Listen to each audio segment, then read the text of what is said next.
Man, you need to buy yourself a gun. What? Gun? What? Like a handgun. For personal protection. If somebody tries to mug you. What? What if your government tries to throw you in a can? What? You're gonna want a shotgun. Oh. What? An automatic rifle. And a lot of ammo. Good? Yeah, gun. We're all set to riot. Buy a gun before you lose your Second Amendment. Buy a gun. I'll burn you out like a Waco. They'll stick your ass in a camp. Jack booty cops in riot gear, gonna kick your ass and laugh.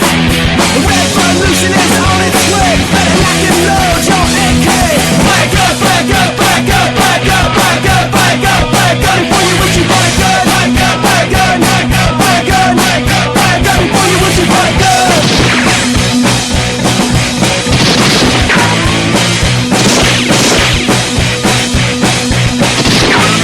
We're all set to riot.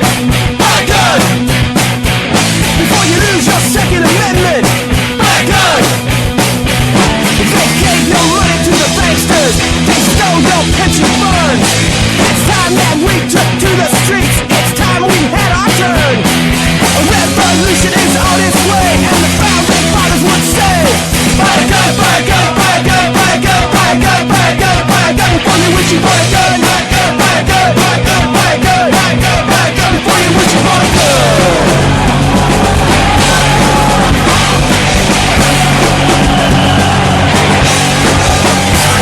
They're rioting in the streets. Revolution's not clean and neat. You gotta riot in the streets. Revolution's not clean and neat. It is Tuesday. It is live. This is PrimerTime on UCY.tv. My name is Michael, and I can't speak tonight. Yeah, my name is Nicholas, and here we are, day 2 into SHOT Show in Vegas, and anybody that's somebody is out there in the desert getting ready to shoot a whole lot of ammo. And we are nobody, so we are not at the shop. Exactly. We have yet to be sponsored by Dos Equis. Yeah, that'd be pretty nifty. Dos Equis and oh man, there's so many companies that I'd love to give a shout out to just so they would give us free shit. Yeah. And I don't even know where to start. But something that come out of the SHOT Show, which is almost kind of big news. There's two things actually that I would almost consider big news. They're kind of big departures for the two manufacturers. Kimber, which is well known for their 1911s, and pretty much they're the brand amongst a lot of people. A lot of people really don't like Kimber. I'm not necessarily a Kimber fan. I find them to be a little expensive. But nonetheless, the name has a lot of cachet, and they have now entered the revolver market. So a company that has specialized in semi-auto pistols and target rifles for a long time and has kind of left the target rifle area has now brought out a revolver. And that's kind of an interesting feat because that requires a lot of tooling and a lot of investment on their time. Yeah, it ain't cheap either. It's not inexpensive by any means. And you're talking a $900 .22 revolver. No. It's a 357. Oh, yeah. Okay. The Kimber K6. There you go. So let's discuss this here. It's a Kimber K6 revolver, and it's a 6-shot 357 Magnum that is the size of a Colt Detective or a Smith and Wesson J framed, like a cheap special. It's in that size range, and it's stainless steel. It's a 6-shot rather than a 5-shot, where both the Colt and the Smith were 5-shots. And to me, it looks like a very, very, very fancy Ruger. It's got a similar release button for the cylinder, similar to Ruger setup. It's looks to be fairly solid stainless steel, but then they also claim it's the lightest in its category, which it's the only one in its category. That makes it number one of one. Right. And they're pushing that sort of heavily, with its record-breaking status. But it comes in at Best in class, because it's the only at one. right, the only one in class. Um, it comes in at 25.6 ounces, which is pretty light for a revolver. I think the similar Ruger SB-101 comes in at like 36 ounces, something like that.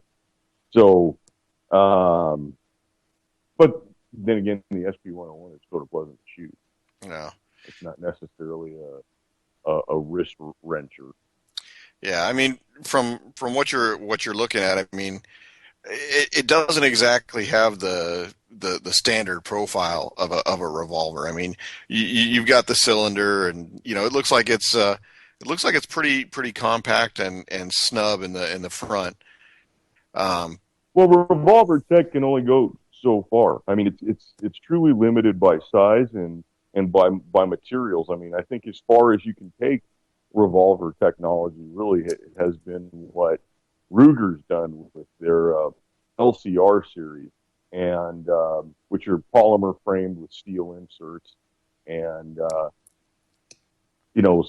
certain steel parts to it. And then Taurus has done the same thing with polymer framed handguns. So I mean, I think that's almost as far as you can go with revolver technology. I mean, you've got subtle differences like the Mateba Corporation makes a revolver called the Rhino, and Mateba, I guess, is part of Chiappa. But it's kind of a space gun looking 357, and it actually has like a wide barrel profile, like similar to maybe a 686, but instead of having the barrel on the top, it would have the barrel on the bottom of that lug, and the top is the lug. So it's got a different point of impact for the recoil in your hand, and that's kind of an innovation, but not even really. So I mean, revolver technology can only go so far. Well, I mean, when you're talking about SHOT Show, you're talking about innovation. And for Kimber itself, as a company that, like you said, has been known for putting out some high-end bolt-action guns, and then again the 45s, this is a pretty big departure for them. So I mean, there's quite a bit of, I guess you would have to say, risk that's included in this decision to go ahead and go to market with it. What happens? Oh, there's a significant amount of risk because I mean, Kimber's got. Well, they're not asking a low price. Their MSRP is something like $900 on it. Yeah, it said $899 is what I saw. Right, and so that puts it for a similar revolver in from either Ruger, Smith & Wesson, or Colt. Well, Colt will probably run you a little bit more, but you pay a lot for that pony. But from the Ruger or the Smith & Wesson offerings, it's about $150 more. Yeah. Well, that's like I said, I think that's a little too rich for my blood. I can't see spending that much, even if it says Kimber on it. It's just not my cup of tea. Yeah, it's not something that I've found to be on my wish list. I do like to see a company making more and more things, not just, okay, now we've made a 1911 and we put like stripes on it. Yeah. That now it's got fancy grips rather than, wood grips or something. I don't think that's innovation. But, a company that specializes in 1911 making a revolver is, especially if they're doing it all in-house, if they haven't farmed out any of this work to anybody else, if they're making it in-house, that's kind of impressive, and you have to give them credit for that. I mean, maybe it'll lead to something. Yeah. I don't see it leading to anything for me, but but it'll open up new market share. And another thing that's kind of interesting from SHOT Show that I've seen posted recently is Barrett Firearms, well known for their 50 caliber bolt action rifles and semi-automatic rifles that are used by the military. And Nick, you've seen a couple of Barrett. Yeah, in my day, a few. Right. And that's pretty much what you'd say Barrett is known for, is their large bore, high caliber rifles. Yeah, 50 caliber is the standby for Barrett, and it's what the military has purchased. So yeah, when anybody in the military ever says Barrett, everybody already knows it's already a 50 caliber. Right. So they've taken kind of a departure, and they've turned to some shotguns, and they're cranking out some seriously high-end shotguns is what it looks like. They're making an over and an under and a side by side, and I haven't really seen much other than they look really, really fancy. I've not seen a price. I've not seen a date when they're expected. I've just seen a photo of them, and they're really high-end looking. They're not a Yieldy shotgun from Academy. Yeah, good No, Turkish shotguns are hard to come by. I would say that these are they're nicer looking than Beretta shotguns. I would say that these are on they look like the brand Purdy, and they look like shotguns from that. They have a fine English shotgun look, an older shotgun look, and I would, well, it's going to have Barrett on it, so. Yeah, you're going to pay for the name just like everything else. What do you say? What do you guess? I'm gonna guess $6,000. Shit, yeah, about that.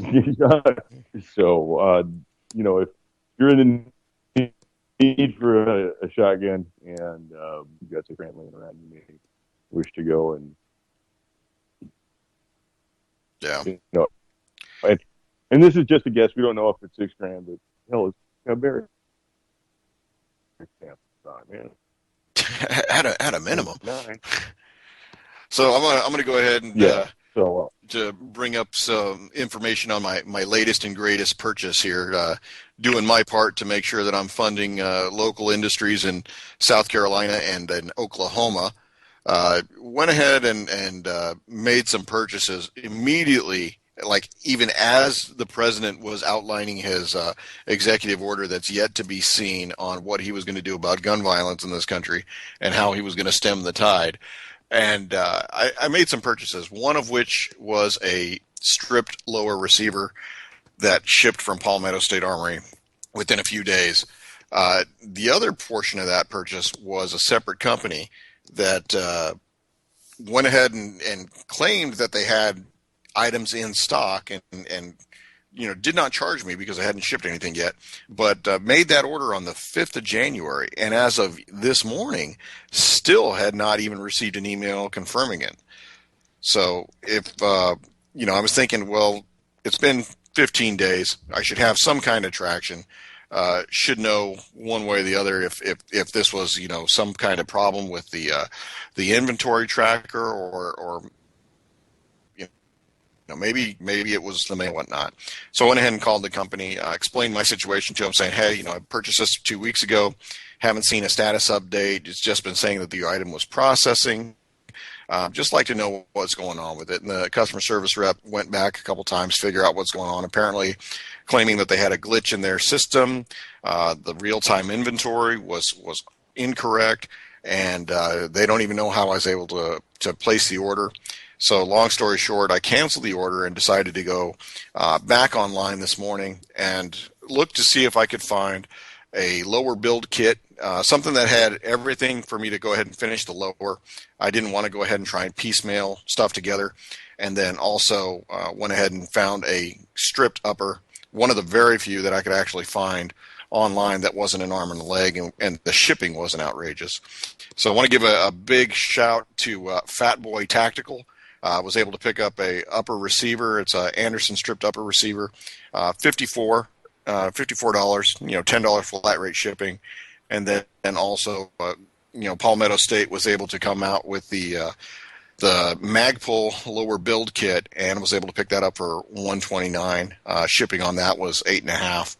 So, I think that based on the kind of the I'll call it a delayed rush that we're seeing right now. A lot of the retailers are out of complete parts kits, individual parts.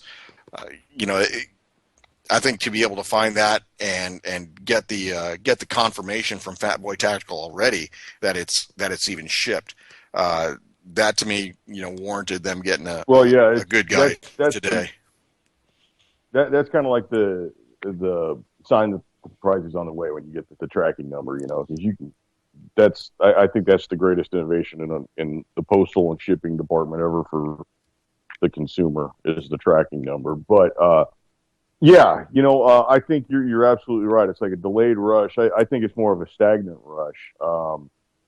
I ended up going to a gun show over the weekend, and it was a small show that's held at a smaller community center, and it was a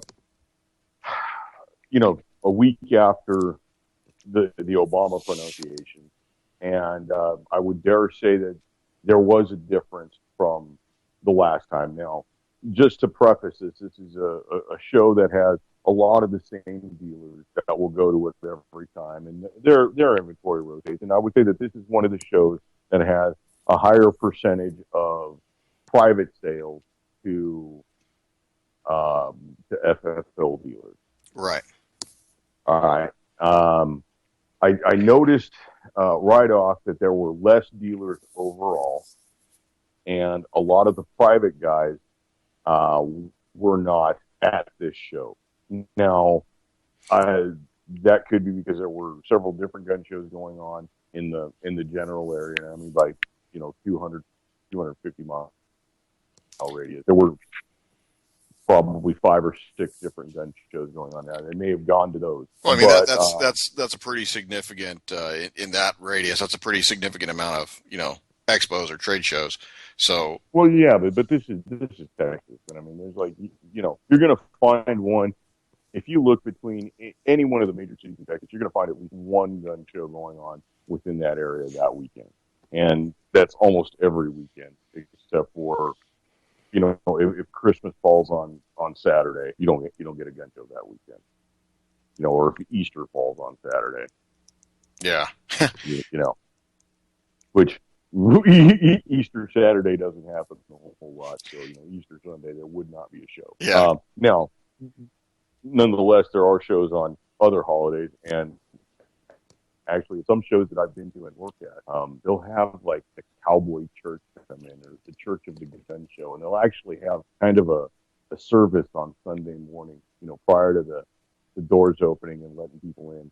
And it's a quick thing. It's not like a Catholic mass or anything like that. So there's not a whole lot of standing and sitting and kneeling. Yeah, there's no kneeling, and there's no passing out of wafers and confessing sins or anything like that. But yeah, so I mean, there's that portion of the culture that's almost, I guess, would almost be threatened by any kind of imposition of anything at the gun shows. And I will say that the selection at this show was quite limited. There was a lot more flea market junk, had nothing at all to do with guns or beef jerky. And shout out to Bubba's Beef Jerky imported from Connor, Texas. There's the selection of firearms was quite limited. The people with the FFL, I would say that their prices were definitely more than you can find online, and their selection wasn't anything to write home about. There was the usual AR-15s with whatever kind of furniture you want to put on it, and the collection of Tupperwares, and maybe some, cheaper 1911s, and then the very few high-end pistols. But the private dealers seem to have a lot of crap. Yeah. And when I mean crap, I mean like RG pistols, and that's Raumgeschnellerstaff or something out of Germany, and they're known for have.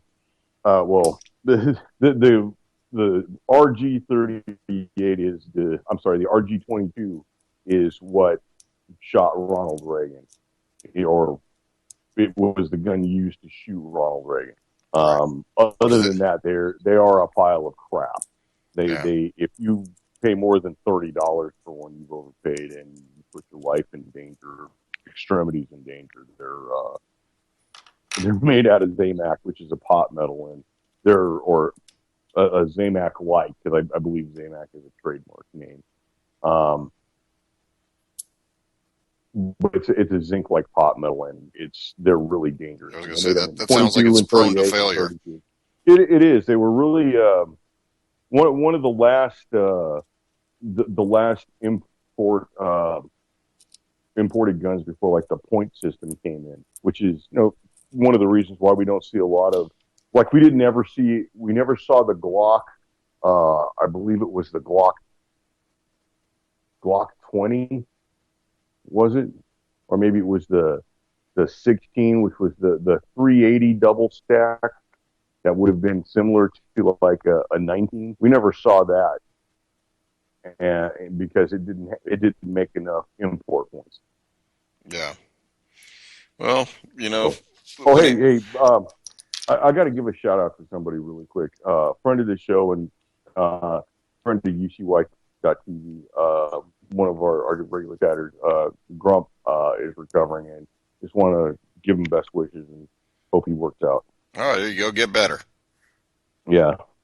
All right. So sorry, didn't mean to jump in on that. No, that's okay. So, that's one of the things that we, kind of getting a segue here.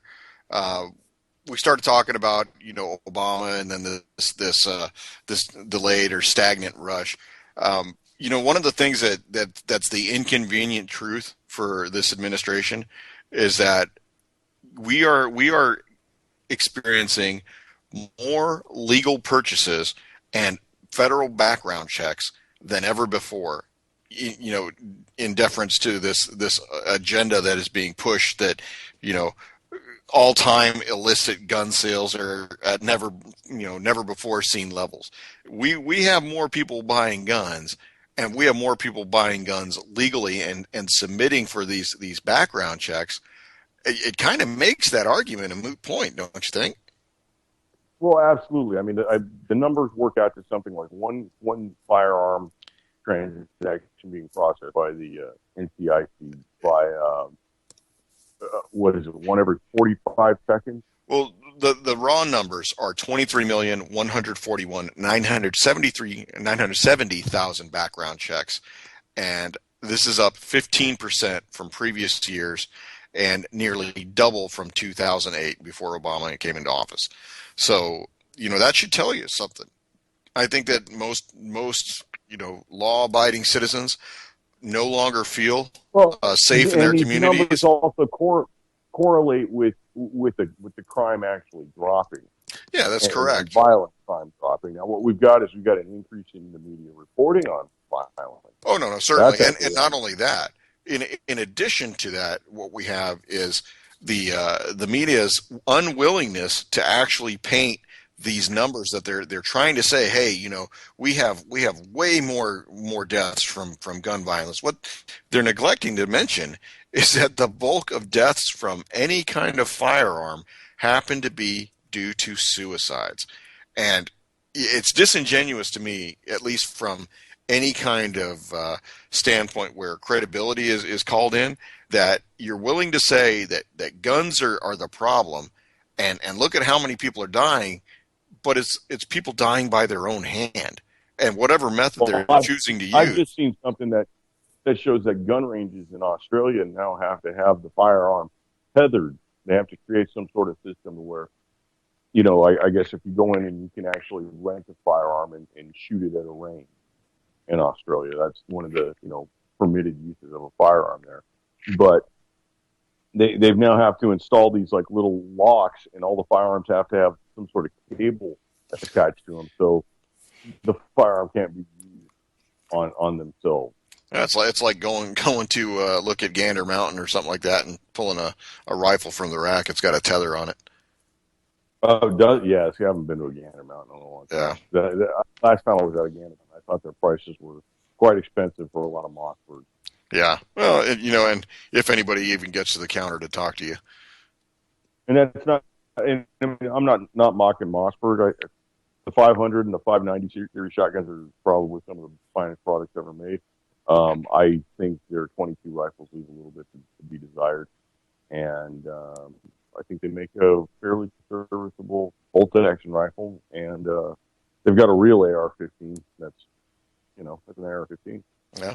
Well, speaking of AR-15s, the New Zealand Defence Forces have decided to go ahead and replace the venerable Steyr AUG with the Lewis Machine Tool CQB-16 model.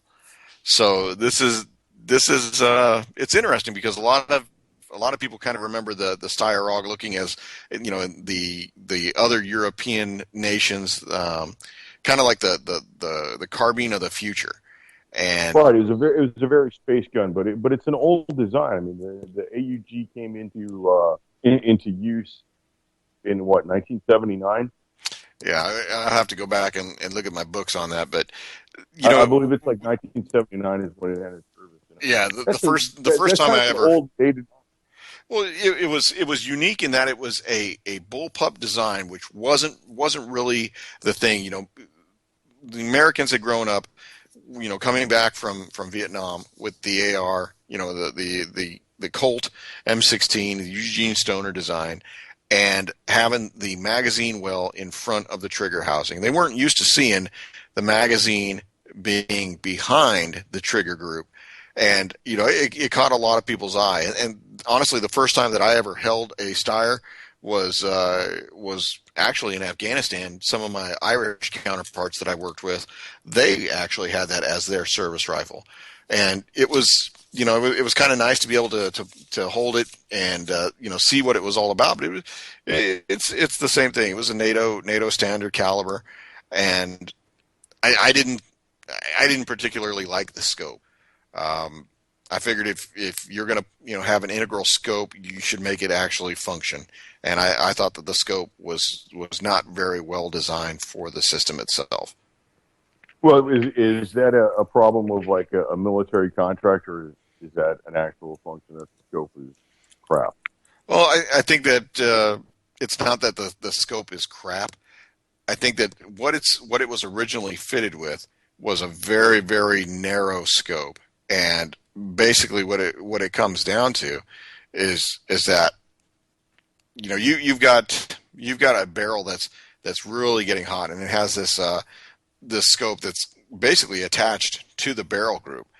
And one of the chief complaints from the Irish soldiers that I worked with was that after firing for sustained periods of time, they would actually melt that housing that held the scope, and the scope would no longer function. Yeah, see, that's a problem. Same thing with the forward hand grip as well. That's kind of common to a lot of the bullpup designs. I've had the opportunity to fire a few bullpups, and I'm very impressed with their maneuverability and their compactness, and which to me are very desirable traits. Somewhat their function has left a lot to be desired. The best of the ones that I've played with was the Fabrique Nationale FS2000, and that's kind of a very, very space age looking weapon, similar to the AUG, but with a much more modern design. And it also fires 5.56 and uses a NATO standard magazine. Problem with these designs is the AUG included, is for some reason they're not real happy with like the with the PMag series, and as we've seen that's really become almost like a standard item now. Right. Well, and but I did like how the Fabrique Nationale fit into my hand. I was very I was impressed with the way you welded your face to the rifle. It worked very well. I believe it was ambidextrous, so you could change like the charging handle to however, if you're righty or left-handed. Yeah, shooter's preference. And I did think it was a tad loud because now, like you said, with a magazine with the magazine well out in front, you've got the detonation of the cartridge happening in a different place, and it seemed to be quite loud. Yeah. I fired it with and without hearing protection, and without hearing protection, it was quite loud. It really takes place like right underneath your head. Yeah. Well, and that's one of the things that when making a decision, what you want to do in order to keep that barrel in a steady position. When you talked about the FAL, the Fusil Automatique Léger, the FN, the right arm of the free world, you had a problem with that when it was being fired on fully automatic, that the barrel rise or the barrel jump made that rifle uncontrollable. And so Right, this and is that's a rifle that's stretched to the limit of its of the cartridge's capability. exactly. It's It made it fragile. unreliable. It's almost fragile in the full automatic use, and even in the semi-automatic use, a lot of the ones that are for sale in the United States.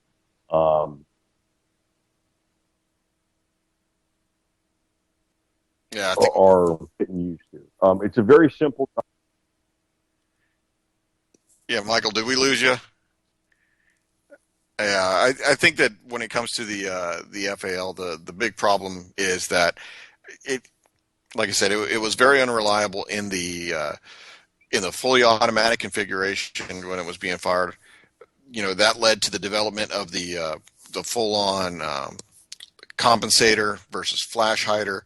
It actually was able to bring in quite a few different. I would say that it helped the function of the rifle. It improved the stability. It improved the ability of the rifle to quickly stay on target as it was being fired. I think that when you look at the flash hider, the compensator, you really got to be able to sit there and see how it applies not only to ARs, but then turn around and take that towards whether you want to turn that into a muzzle brake for the larger caliber game. Like if you're going to use the big game rifles, do you want to go ahead and remove some of that recoil that's going to be kind of damaging? And do you want to do that in favor of possibly damaging your hearing? Yeah, well, I've seen that the muzzle brake for the AR-15 is really just a loudening device. Yeah, and that's one of those things that I think that the function, you're probably not going to see an increase in it. Whereas if you utilize a heavier or a longer rail system, you got people that have a preference to only use handguards on an AR. You got people who decide that they want to go ahead and use a rail system because they want to add devices or attachments to it. I personally look at it this way. I've got a couple of ARs, and one of them has a very military standard appearance to it. This has the same Knights Armament rail system that we use on standard everyday M4s. And then I also have what I invested a little bit of money with the Midwest Industries, the 15-inch quad rail. And I will tell you that is hooked up to my 300 Blackout rifle. And the barrel rise is significantly less than what it is just with the 7-inch, what they call it, the carbine rail. And that's one way to do it, and I don't have to worry about the blast effect coming back from the what would be a muzzle brake and possible damage to my hearing. Balance is a pretty important thing when you're choosing a rifle, and some rifles balance very well. Some rifles you can add stuff to them to adjust how the rifle balances. Like you're saying, you start putting on rails and foregrips and stuff. Well, you start and put weight at a different end of the rifle.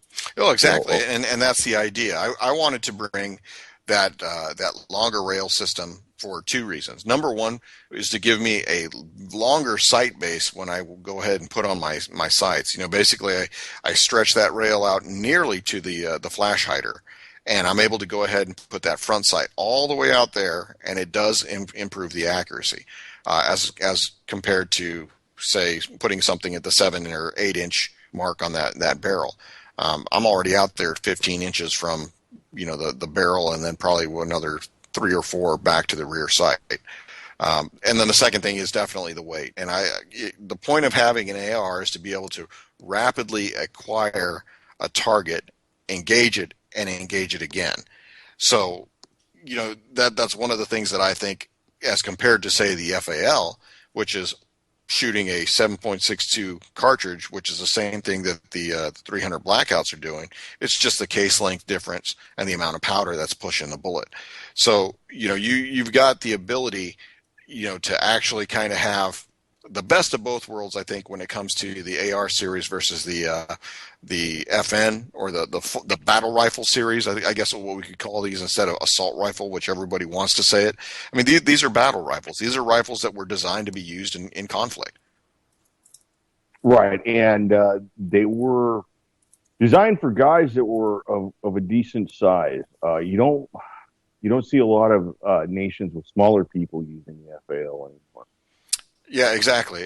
And I think that every year the Army publishes the law of averages, we call it. It's what the statisticians and the accountants and the bean counters say. This is what makes up the Army. And the Army is predominantly male. The Army is predominantly Southern white male, and they'll go into tell you the height and whatnot. But over time, as compared to guys in World War II, the average height for a soldier in World War II was still under 6 foot. So we're not that different right now. I think the only difference that you're really going to see is that you're going to have quite a bit more people who are unable to pass the initial physical fitness test for folks that do decide to enlist, and that does have an impact on the ability to handle a battle rifle. We do have a preponderance of like 11 and 12-year-old boys in this country that are sprouting titties. Oh yeah, and that's not just the 11 and 12-year-old boys. It's the 8 and 9-year-old girls doing the same thing. Well, that's right, and it kind of makes a guy wonder about the future. When you start thinking about things like that. Recently there was an MIT study that showed that 50% of the children born in 2025 will have autism or some version of Asperger's syndrome. And of that 50% that's born with, afflicted, 90% of those will be boys. And so I'm thinking that leaves like the potential military pool in the future for, national defense kind of slim pickings right there. Well, we've already had it. This has been identified to Congress as a area of concern from Chairman of the Joint Chiefs of Staff. So I mean that's nothing new in terms of the physical readiness and the physical ability of this nation's. Well, I mean some nations have actually like started to address this actual issue of autism now. Like this is the honest to God's truth. I read a story that shows that the Israeli military is using autistic soldiers because of their attention to detail, and I somehow that's bad fitting. I don't know about that. I mean, I will say that probably the things that I want to see is making sure that the individual is competent with the service rifle, is able to maintain it, and if need be, perform small immediate level repairs. I don't think that you should give like autistic children rifles or autistic teenagers rifles and send them out into the field. I mean, I've got some experience with some autistic children. One is he's actually 18 right now, and I don't think he could function without all the assistance that he gets. Yeah, and speaking of functioning honestly, without the assistance you get, we can say that about quite a different firearms manufacturers. Yeah. Like take a look at Colt. Here you go. Colt living off the government tit for the last 60 years. And they've had an issue with their bankruptcy. Apparently, somebody who was supposed to fund them their $20 million backed out. So I guess Colt's bankruptcy is back on. Maybe we'll see a Colt merger with somebody in the future. That really wouldn't surprise me at all. Yeah. or if Colt becomes a Freedom Group product, you know.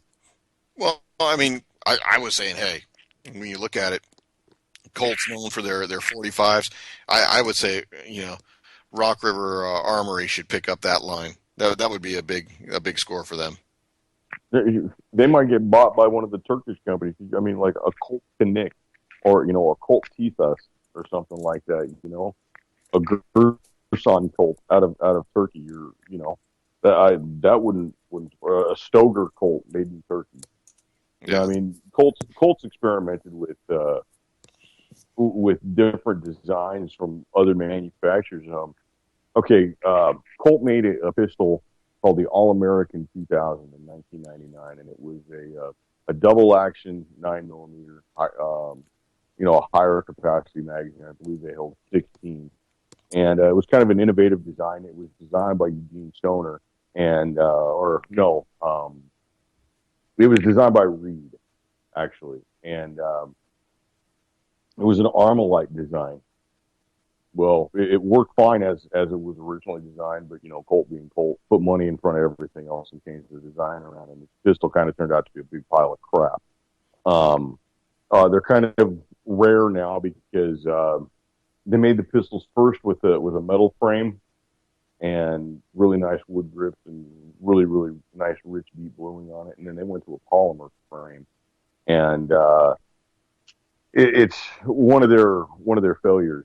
I remember for a long time those polymer frame 90 Colt All Americans were like $200, $250, and now they're a little bit more. I mean, there's a guy who goes to one of the gun shows that I'll go to. He's got one and he wants $7.99 for a polymer one. It's marked as rare and blah blah blah, collector's piece and all that. I used to have the blued steel one, and I traded it for a high power and considered myself extremely lucky. Wow. So, and then well, Colt also they partnered with CZ not long after that. I believe it was like 2003, and they basically took the CZ75, and I believe it was maybe it was the CZ92 at that point, and it was in 40 caliber, and Colt called it the Z40, and they were really really hot on it. And the way they branded it was Colt had the big, huge C, and then the Z40 had a large Z. So it said Colt and CZ on the frame. Right. And kind of an interesting idea. And then Colt backed out of it. And if you can find one of those Colt CZ40s, there are rumored to be several of them floating around. Those command a pretty penny, but it's basically a 40 caliber CZ series pistol. Yeah, well, one of those things that I think that we're I said CZ92. I meant to say CZ75. Yeah, CZ75. You're talking the 9mm pistol. Right. Yeah. But they made it in 40 caliber. Yeah. So I think that we're on the leading edge of what is this, Winter Storm Jonas. One of the things that was asked today is, what are you gonna stock up with? And you always think the necessities, you always think the toilet paper, you always think the water, you always think the canned foods, batteries for the flashlights, making sure that you got some kind of a emergency heat source, whether it's wood, whether it's propane, but a lot of people don't underestimate candles. Yeah, certainly. Batteries are kind of nice for the very short term, but if you're going to be without power for like 3 or 4 days, it's nice to have a bunch of candles sitting around. And, definitely that. But also, one of the things that people don't. Tea lights are very cheap. Tea lights have a million uses. You can buy like a bag of 50 of them for like $2 sometimes, like a Walmart. That's worth spending like $10 on, and having a good supply of them. They keep them forever. They can become handy, and they burn for about 3 hours, I guess. Yeah, 2 to 3 hours, and they do put off a significant source of heat. So in a pinch, it's good to have those. one of the questions I got was what is the necessity of having ammo on hand? And ammo doesn't just necessarily give you a projectile to push out somebody who shouldn't be in your space. One of the things that a lot of people don't know, and that is done in survival type situations, is you can go ahead and separate the bullet from the shell, and use some of the powder as a field expedient fire starter. It's not designed to burn very, I guess, with an open flame, but in a pinch it can be used as an accelerant, which is exactly what it is, to help you get your fire started. So that's one of the kind of cool things about it. Depending on the bullet, it's much easier to actually remove the bullet than it is with others. Some 22 long rifle bullets, I'll just make a shout out for Remington's Golden Bullet. It's quite easy to rip the bullet out, especially if you have a pair of pliers. Yeah, certainly. You yank that thing right out, and then you've got your powder right there. And then also, there's the primer inside there, which still will make a flash. And I don't know if you've ever taken a 22 and ripped it out and then ignited the primer, and ignited the primer outside of a firearm. Yeah. Well, have you ever done that? No. I've only ever had to use a 5.56 bullet to basically, taking the bullet from the shell and then using the powder that was inside that to start a fire. And that was only because I was being lazy and didn't want to go ahead and walk out of my tent to go ahead and get something to light a Yukon stove. So, back in the day, how did you remove the bullet in the 5.56, because that's significantly, it's crimped significantly differently. It is, and I ended up using my Gerber that's always on my hip. Okay. So, all right. You basically use any type of pliers that you can use. This is kind of a little bit off the firearm subject, but kind of within the realm. You said that you like Gerber. Your Gerber, is it an older Gerber or is it a newer Gerber? Yeah, all of my Gerbers are at least 10 to 15 years old. How do you feel about newer Gerber products? Honestly, I haven't used them because everything that I've ever received from Gerber, I think I've literally only bought one in a store. Everything else has come courtesy of the Hesco Bastion Corporation. For anybody that's ever been to Iraq or Afghanistan, when you get these portable barrier systems, they're big cages with a fiber membrane on the inside, and what that does is you can set. It's kind of like it's like chain link fence, right? Yeah, it is it's like an aluminum fencing system. But what it does is it's a cage, and these cages expand out, and you can fill them with a front end loader or with the bucket loader, and you fill them with sand. Basically the idea is to create a network of these to develop an earthen berm and protect your area. Well, every single one of these that comes off of the flatbed truck when they're delivered, as long as they haven't been pilfered, comes with a Gerber. And the Gerber helps, break open, different rivets or whatnot, and you can go ahead and turn the metal twist ties that help bind these together while they're in transit. And nobody ever says anything about it, but that's the first thing that goes. You don't care about the barrier. You care about getting the Gerber because honestly, those barriers are a pretty nifty item. I've seen like surplus of those sold, and they go for about $6,000. Yeah. Surplus wise. I don't know what the government pays for. They probably pay $15,000 each. Yeah, probably. Well, and that's the thing.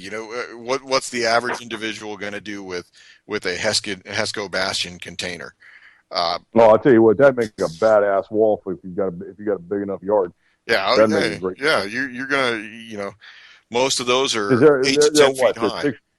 Are they 10 foot high? Yeah, 8 to 10 feet high. And they're how thick? Oh, they're 5 to 6 feet deep. So from one side to the other, it's 5 to 6 feet, and then 10 foot, height wise, 8 to 10 foot height wise. You're gonna fill that with a significant amount of earth. How long is each one? I'm trying to go off a recollection from 10 years ago. So I know that you go to basically, I'm trying to think if my hands were outstretched. Um, God, I don't know. It says 5 foot by 5 foot by 8 foot. I think it was. Yeah, That's yeah. If you got enough of those, that'd make an awesome wall for your yard. yeah, That would not removable ride bike across your garden. yeah. I mean, it's Well, I found that Gerber products now currently like the commercially available Gerber products. Maybe they've got some kind of contract with them, and they bought a whole bunch of the old ones or something. But I found especially since like the association with Bear Grylls, who's like a survival guy. He's really not a he's an survival. SAS reservist. Well, I don't know what. Yeah, like that's like a reserve Green Beret or something, right? Um, he goes out and he does all these survival things, but he's got an entire camera crew with him, and then he'll like he drank his own urine, for a survival and did it with tape, and there's a crew that's probably got Starbucks and everything, and he chooses to drink his urine on TV. He was seen with President Obama did something with him. I guess they went and caught fish or something. Yeah, they were in Alaska. And so anyways, since Gerber has like taken on an association with Bear Grylls and they've gone to like that blaze orange and black packaging, I think their quality has gone down. Well, Really this is one of those things that where the Gerber as a corporation, I think they're out of Oregon. Their initial quality. Leatherman is out of Oregon. Leatherman is out of Oregon, and Leatherman makes a superior product. Well, and that's the thing. The way that I look at it is, actually Gerber is in Oregon. They're in Tigard, Oregon, near the Portland metro area.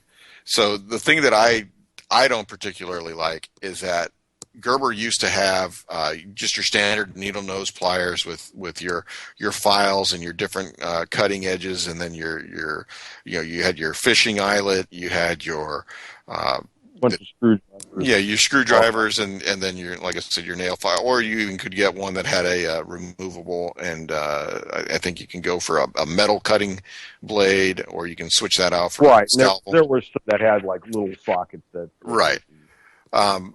One of the ones that I really liked was instead of the needle nose pliers, you kind of had the flathead pliers. And I found that to be quite a bit more substantial in terms of the strength. The needle nose pliers had a tendency to turn sideways if you were trying to handle something that you wanted to use the pliers kind of as a wrench to get around a bolt head. I've had those needle nose pliers actually come out of alignment, whereas with the flathead pliers, never ever had that happen. It became harder and harder to actually find the flathead pliers, and maybe I'm not using the correct term for that, but I mean as opposed to the needle nose. Yeah, I think anybody that's been in the military knows what I'm talking about.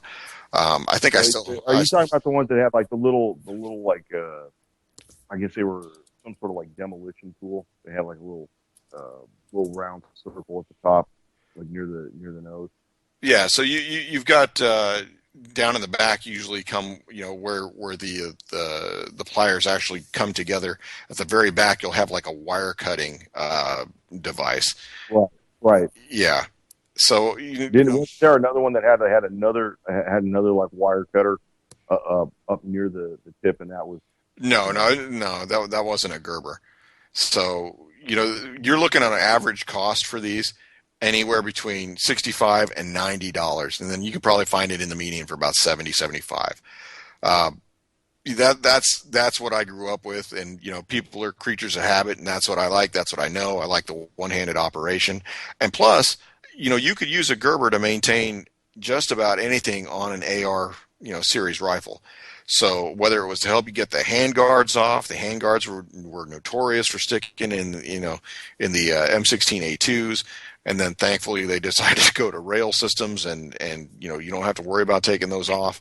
But then they even came out with the different different, weapons maintenance series of pliers, and that's that's something that we talk about every so often, is talking about maintenance and taking care of your firearms.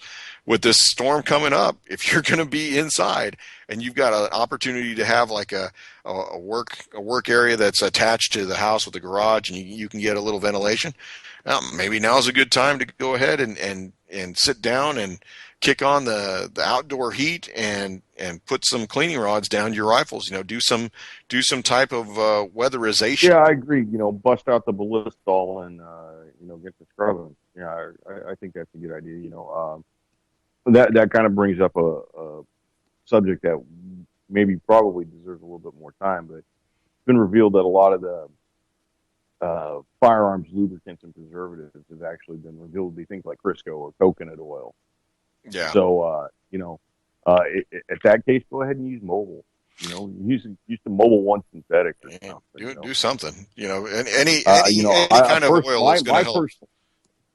My personal favorite is gear oil, 90 weight gear oil. That stuff is thick and it goes on and it sticks around for a good while. I mean, firearms are metal; they're machines, basically. Long range drills. That's right. So go ahead and don't be afraid of using something like motor oil. Half quart of motor oil in your garage. Go ahead and use that. Yeah. Well, Michael, we gotta hit up the 4 rules of firearm safety here before we get too far along. That's right. All right. So first rule is every firearm is loaded until you physically and visually verify that it is not loaded. Rule number 2: keep the barrel pointed in a safe direction. Don't point at anything you don't want to destroy. Rule number 3: know what your target is, know what's beyond your target. The most important rule: keep the booger hook off the bank switch. Finger out of the trigger guard until you are ready to fire the weapon. No negligent discharge of fleet. Nick, the SHOT Show is going to go on for a couple more days. Anything that you're kind of looking for from anybody? Any sort of innovations you want to see? Actually, I kind of want to see, and maybe this is selfish of me. I'd like to see a American rifle manufacturer of any grade start going out with putting forgetting the tapped and drilled receivers for sights or for scopes. I want to see these manufacturers come back out with either express sights or something that is iron sights, to where you can take that rifle out of the box, go out to a range and put ammunition in it and fire it and be accurate. I think that it's long past its time where the American manufacturers kind of screwed the buying public and said, "Hey, you got to buy." Preaching to the choir, man. That's one of my biggest beef with the AR-15 is that all of them come as a flat top, and you have to add this, that, and the other, and you still have to spend $120 before you can take the damn thing out and shoot it. Yeah, exactly. And not to mention the fact that depending upon whether or not you use a laser bore sight kit, trying to save money. You may end up going through a box of ammo before you're even, satisfied that you're well and good. Well, I'll tell you what I'm looking for, and I highly doubt that I'll see it, but I can see any manufacturer out there, and it probably end up being somebody like Kel-Tec that would do it. But I'd like to see somebody come out with an ultra high capacity compact 22 pistol, something that is maybe along the lines of say like the Kel-Tec P11, which is a double stack 10 round magazine, or maybe like the Glock 26 double stack compact 10 round magazine. Yeah. Something along that size range that holds at least 25 rounds. Well, Michael, we ran out of time. I want to say thanks to our listeners out there. Thanks to Jules giving us the opportunity. And Michael, it's great to hear from you. Nick, I want to say thanks to you for being here with me. It's wonderful to speak to you. UCY.TV. Ladies and gentlemen, it's the best stuff out there. Innovative platform. The only place to do. What patriots do. Fight good, fight good.